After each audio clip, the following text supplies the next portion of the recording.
Yeah. In attending my live speeches, one theme seemed to reappear, that one person can make a difference. But before I get into my speech today, I'd like to show you a short video clip from the movie Pay It Forward.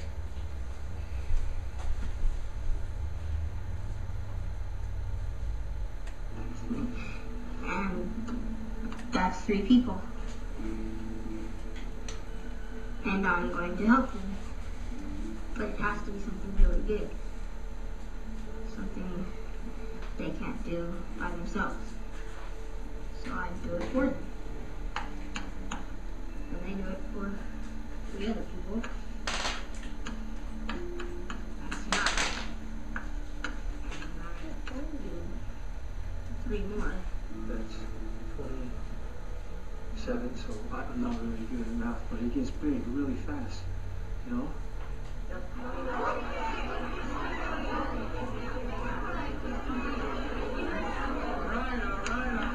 A little articulation, please. Yes. I think it's a good idea. Sean? It's stupid. Adam? It's the honor system.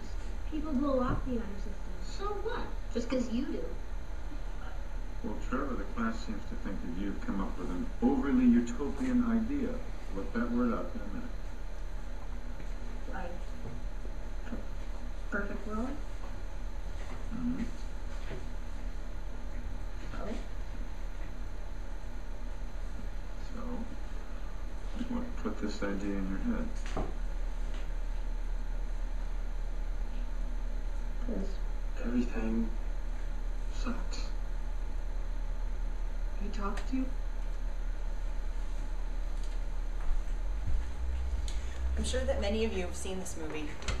Maybe you wonder if it's just a Hollywood story. It looks great, but it can't possibly be real. Well, today I'd like to show you why one person can make a difference. I'm going to talk about some famous people who've made a difference, some everyday people who've made a difference, and then finally I'm going to show you how you can make a difference. Some words that come to mind when you think of President Obama, Bill Gates, and Oprah Winfrey are influential, rich, popular, charismatic. When they speak, other people naturally want to listen. So it's easy to see how these people can make a difference. President Obama started Race to the Top Commencement Challenge, inviting public high school students to show how they prepare for college by their graduation rate and college plans. In May 7th's Tacoma News Tribune, there was an article about a small high school in Bridgeport, Washington. They are one of 3 schools in the running for a presidential visit. Because of who he is, his challenge had high school students clamoring to win this competition. He inspired them to work hard, and they in turn have inspired their communities. Another example, Desmond Tutu was recently in town at the Tacoma Dome. According to the Tacoma News Tribune, over his few days here, he spoke to over 15,000 people, many of them students on scholarship tickets. He was speaking as part of the Be the Spark movement, a foundation through UPS and PLU. In the article, he is quoted as saying, "If we don't step up to the plate, God has no one else. So basically, if we are not kind to one another, who else will be?" At the conclusion of the event, pledge cards were handed out to people to commit to taking steps to improving their community. A UPS student is quoted as saying in the article, "It was very inspiring to hear him speak. It makes you want to be that change." At this point, you may be thinking that it's very easy for them. They have nearly limitless resources and influence. Let them make a difference. Yes, it is true. You and I may never draw in a large crowd to hear what we have to say. We may never be president, but we can make a difference.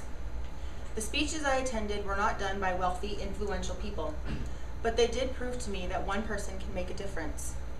I'd like to tell you about one of the speeches that I attended. On April 16th, I attended my grandmother's funeral. My father gave the eulogy. He did an excellent job in his delivery and execution of this difficult speech. And while I stood there listening to his words, I looked around and I saw people whose lives my grandmother had touched. Not just our family, but people who she bowled with and said she always encouraged them. Friends she had stood by for years. So many people. She was an extraordinary woman to those who knew her, but she wasn't rich or powerful, and yet she made a difference. It's easy to say there's a lot of bias in my last statement, and you'd be absolutely right. But then I came across another article in the Tacoma News Tribune entitled "Arts Against Violence." It's about an after-school program in the Bethel School District. This arts-based program is teaching kids how to become confident in themselves, manage stress and other situations out of their control, in addition to helping them academically. However, this program would never work if it wasn't for the volunteer time of teachers and the staff from the Tacoma Broadway Center for the Performing Arts. This program was inspired by a 2009 Tacoma News Tribune article, further proving that everyday people can make a difference, like throwing a stone into a pond and watching the ripples spread out. Now I can hear what you're thinking. That's great, and I wish I had the time, but I have so much going on. I'm a full-time student, I'm a parent, I'm an employee. Well, I'd like to give you some simple ideas on how you can change the lives of the people you come across every day. Every day presents us numerous opportunities to make a difference in the lives around us. All we have to do is recognize them and act. The simplest and easiest way to do this is to smile. Smiles are contagious, and in my psychology book I read, a smile enhances positive feelings. So the next time you're at the store, give the cashier a smile and wish her a nice day, or open the door for someone, hold the elevator, give up your place in line, tell somebody thank you when they're not expecting it, pick up someone else's dropped papers. These are simple little things that we can do every day to change the world around us. You don't have to put together a charity event or make a difference or give up every ounce of your free time. Making a difference isn't a go big or go home thing. Every little bit helps. But if you feel inspired to do some bigger things, a great way to touch the lives around you is to volunteer, whether it is at a soup kitchen, at your children's school, in your community, be a mentor, a tutor. There are so many ways to be involved. Today, I've given you some examples of influential and ordinary people who have made a difference, and I've given you some ideas so you can change the lives around you. In my psychology textbook, there's a phenomenon called the feel-good, do-good phenomenon. Basically, if you are kind to someone, they in turn will be kind to someone else. And in doing this, you both feel better. In closing, I'd like to show you a video clip of Katie Couric documenting this phenomenon.